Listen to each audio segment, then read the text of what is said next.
And your idol is given an abhishekam in the purest of the pure live honey. That is how the Siddhas do Kumbhabhishekam. Once in 12 years, every Hindu temple has to be consecrated by Kumbhabhishekam. And what is a temple, Hindu temple? A lying human being. What's a car? It's a standing human being. Hindu idols are taken by cars, wooden cars there. It's a standing human being. What's a temple? A lying human being. So when you consecrate a temple by performing Kumbhabhishekam once in 12 years, what happens? Milk is poured on the kalasam, on the crown. What does it mean? What does it mean? From the Sahasrara, your Amrita produced by the brain is poured on the idol inside, God inside. Okay. So anything can be converted into its essence or honey. One who knows this secret doesn't take it in the raw way or in the cooked way. He takes honey out of it and he takes only that honey. This is an ultimate secret of the Siddhas, which was revealed by Swami Ramalinga out of compassion. Okay. One thing we should know about Swami Ramalinga. If I had not come across the teachings of Ramalinga, I would never have understood these secrets of the Rishis as they were hidden in the Upanishads and the Vedas. And the secrets of the Siddhas, which were hidden in twilight language. You got dictionaries called Paribhasha. Again, they will be in poetry form, verse form. No, as far as Swami is concerned, he has come out with all the secrets openly, in prose, in plain poetry. Olithu uraipavan allanyan, vaipparai arkinre. What does the Swami say? I don't hide things from the eyes of common people. I belong to them. So whatever secret is revealed to me by God, I am giving it free of cost to all the people. There is no difference of adhikari. You don't have to be a yogi. You don't have to be a jnani. But you are already selected for immortality and enlightenment, because if you are not qualified for that post, God Himself would not have given you this human body. Once God has decided to give you the human body, what does it mean? You should be given all the secrets, scientific secrets, spiritual secrets, and divine secrets. Nothing should be hidden from your eyes, because we don't have time for all that. Swami says he comes out with another factor, and he says, God revealed to him one further secret. What is that? Now, the evolutionary force has come to a crisis. Homo sapiens as a species, they have come to an end. We are evolving into another species. Human beings are evolving into another species. In 1960s, there was a scientist called Julian Huxley. He was the president of the UNESCO in Paris. He said something very tremendous is going on now. Though we are not aware of the process, something is going on in our genes. Human beings are entering into another phase of evolution. We are landing up in the another rung of the ladder of evolution. We are evolving into super beings, and he called this system neo-humanism. Neo-humanism. And even before Julian Huxley, in 1914, Mahan Sri Aurobindo from Calcutta, he came to Pondicherry. He wrote a wonderful book in 1500 pages. It is called The Life Divine. Please take that book.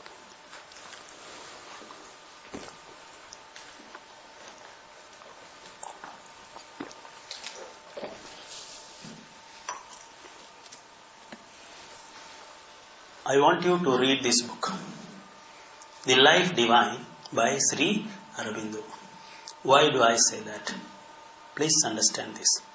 If you don't read this book, you will lose certain truths about life, about divinity, about yoga. He was a master yogi and he was a great Vedantin. He wrote a book called The Secret of the Vedas in 1,000 pages. All the secrets of the Vedas were revealed by Sri Aurobindo. After that, he wrote a commentary on Upanishads, another 1,000 pages. After that, he wrote essays on the Gita for about 2,000 pages. After going through all these basic texts of Vedanta, he said, no, the times have changed. We have to accept the truth of evolutionary biology. We have to update Vedanta. We have to combine evolutionary biology along with Vedanta. So he came out with this theory and he says man is destined to become a superman. He must lead a divine life in a divine body. I am quoting Sri Aurobindo. Man is destined to lead a divine life in a divine body. He published a magazine, as we have published now. He published a magazine, a monthly. It was called Arya. In that magazine, he serialized this article called Life Divine. In that book, Life Divine, he says, man is destined to lead a divine life in a divine body. This revelation was given to me by God Himself during meditation. How to achieve it? The process is explained there. Swami, even before Sri Aurobindo declared this fact in 1914. But Swami declared this fact in 1860. Some 64 years before. Swami says, Kolai Purivar Davira, in Tamil, I am quoting Swami, Kolai Purivar Davira, Matrai Anaivarum, Unkulat Makkale, Ni En Kulat Mudalvane. God revealed this fact, this secret fact, to Ramlinga Vallalar, and he says, I am narrating exactly what God revealed to me. God told Vallalar, he says, my son. Now mankind is entering into another phase of evolution, into a new species, and you are its firstborn. Mankind is evolving into a new species, and you are its firstborn. Hereafter, the next species is going to be my own. All the beings are going to be divine. They are not going to be human. They are going to be divine. With one exception. Certain people are omitted. Who are they? Those who kill other beings are exempted from entering into the next phase of human evolution. Kolai Purivar Tavira. So, by any means, if somebody takes away the life of another being, he is exempted. He cannot evolve.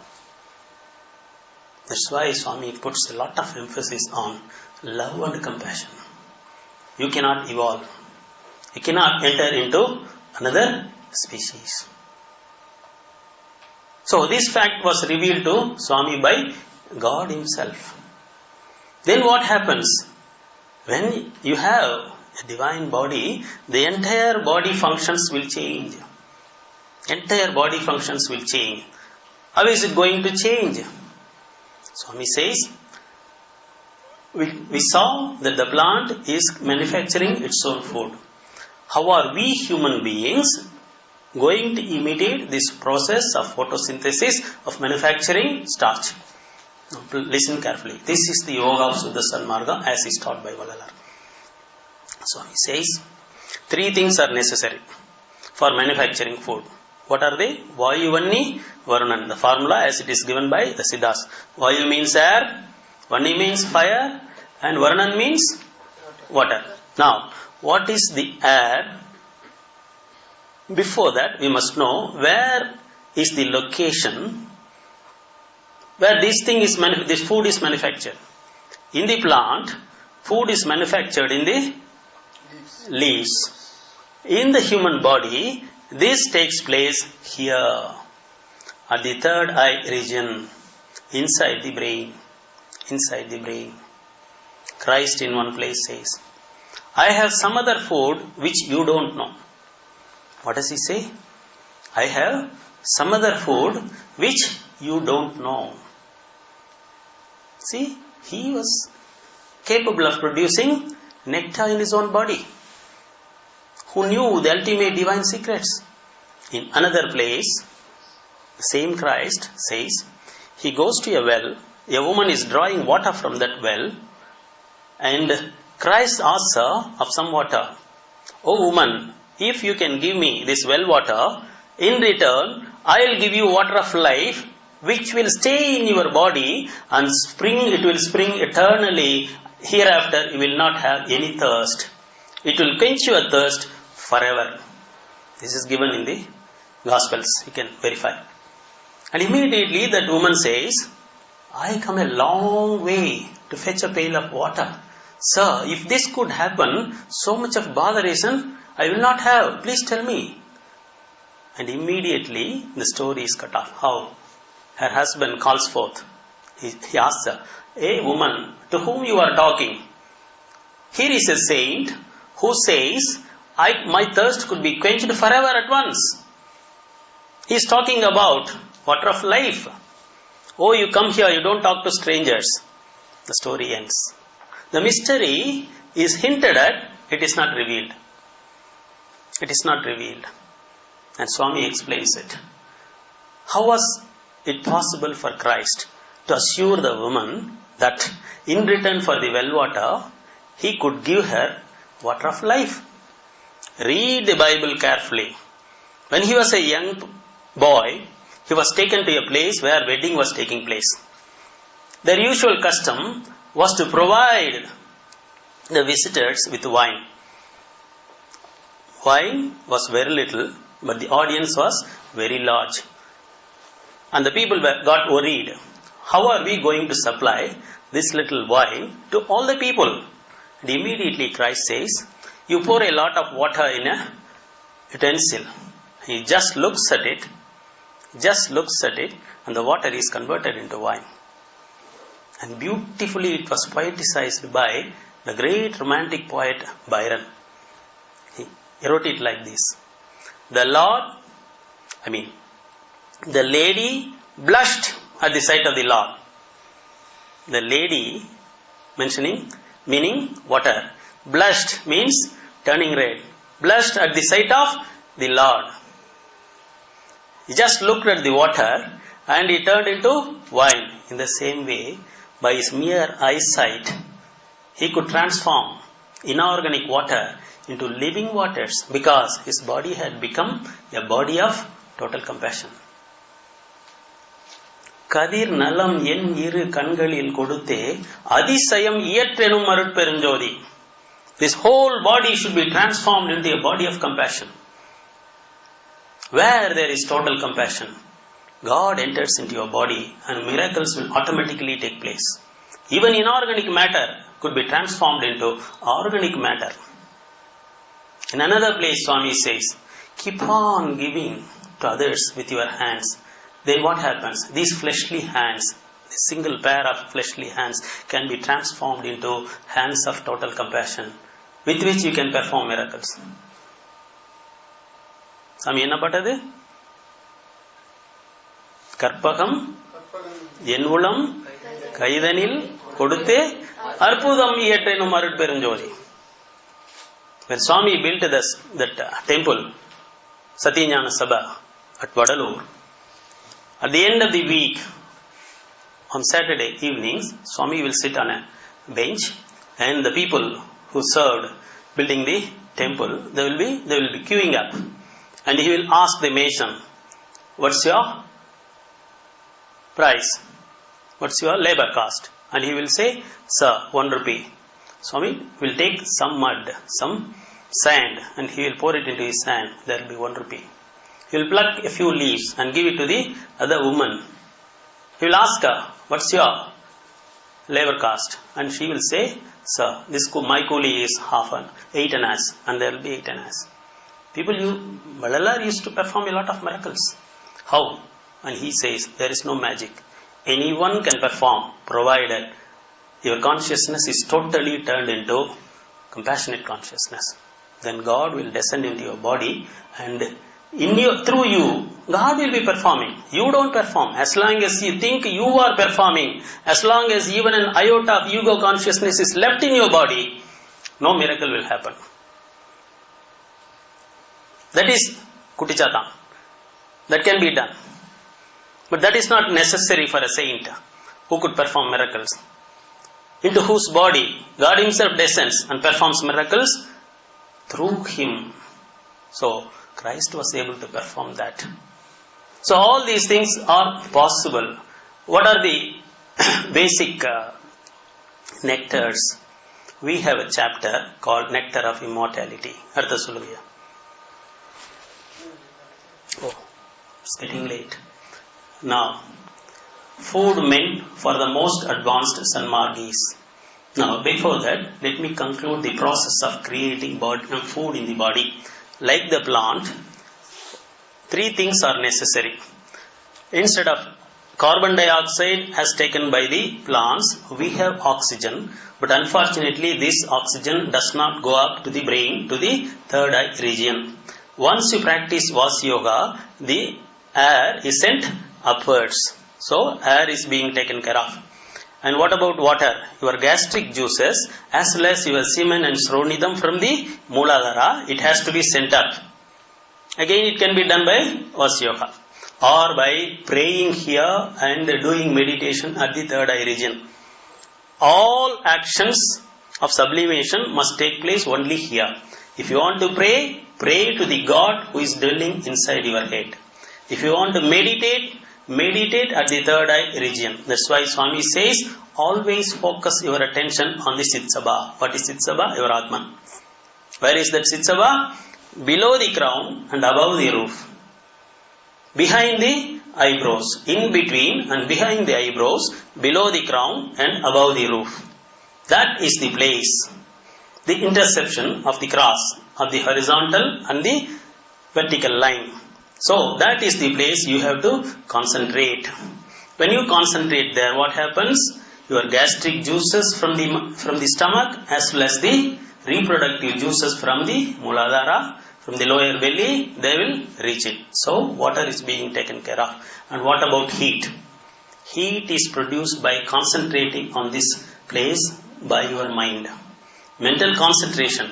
That is heat, and once again you focus both of the eyes, your pair of eyes on this place.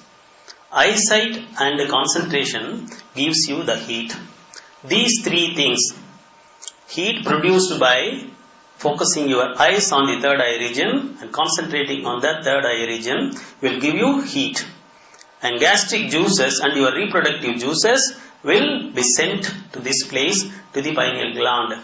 And finally, air, which is sent up through the openings on the roof of your mouth. All these three things are being taken care of. If you could practice this for 12 long years, your body, at the site of pineal gland, you can produce food. Sir, how are you sure that this place called pineal is the place where God dwells? Please once again refer to the Old Testament. That is my personal experience. Once again, if you want internal evidence from a scripture, go to the Jacob's Ladder chapter. There is a chapter called Jacob's Ladder in the Old Testament. In that chapter, Jacob, the saints, he fights, he wrestles with the angel of God, God Himself, throughout the night. And that place is known as Pineal. Pineal is the place where Jacob wrestled with God, where Jacob saw God. If at all one can see God in the human body, it is the pineal gland. Inside the pineal gland, there is a vacuum. That is called Chit Akash. Akash means space. Chit means intelligence of God, divine space. And inside the divine space, you can see the Lord dancing in the form of light. Arperum Jodi. That is where your nectar of immortality oozes from there. It is produced there and it oozes drop by drop into your tongue. By taking that, one gets an immortal body. That is why one Siddha called Kudambai Chittar, he says, Mangai Pal, Arandi Malaimel Iruparku, Tengai Pal Edukadi Kudambai, Tengai Pal Edukadi in Tamil. Tengai Pal means coconut milk. Swami says, one form of nectar which is readily available in nature is the tender coconut water. Ilanir. Tender coconut water is nectar. And then you take coconut milk and then remove the fat. That too is nectar. Available in the external world. Pura Amudam, he calls it. Tender coconut water is the purest of the pure food, and coconut milk sans fat. Remove the fat. You remove the fat from the coconut milk and it is pure nectar, readily available in nature.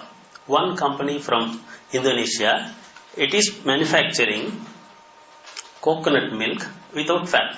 After removing the fat, they are exporting it to India and other countries. It is readily available. 150 ml of this coconut milk is available for 60 rupees. In Salem it is available. It should be available here. So Swami gives you a list of things that could sustain your life, that could give you longevity, even immortality. Now, Swami lists out the science of nectar of immortality, five different varieties of nectar Swami gives out. What is that? See? Food meant for the most advanced Sanmargis. Science of nectar or Amrita, outermost, Puram. What is that? Materialistic, rainwater. In one more place, Swami says, your perspiration. It's a strange fact. When I learnt about it, I got puzzled. How could your perspiration, which is waste matter, could be nectar? And Swami says, keep on practicing the yoga of love and compassion. Then what happens? The salt in your body is turned into sweet. See? Salt in your body is turned into sweet. See? The transforming agent is only love. When you have got so much of love in your body, when you have got so much of love in your soul, Swami says, the very perspiration will turn into sweet. It will not be salty. It will not be salty. These facts may sound strange for our ears, but these are ultimate secrets hidden by the Siddhas in twilight language, in Paribhasha. All those things are openly declared for the benefit of us, human mortals. Out of compassion, is coming out with all these things. And he says, rainwater is outermost materialistic nectar. Outer, mental, meant for angels, gods and goddesses. Your very thought is food for gods and goddesses.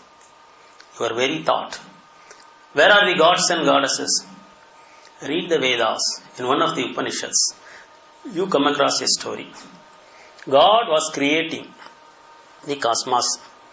And the gods, they went to the ultimate Godhead, and they say, we need a dwelling place, sir. So God created ever so many worlds, and they were not satisfied. Finally, God created human mind, and immediately they say, we are beings with subtle bodies, and this is the right place for us to dwell.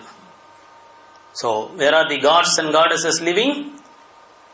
In the human mind. So, what is the bali? What is the food for gods and goddesses? Your thought.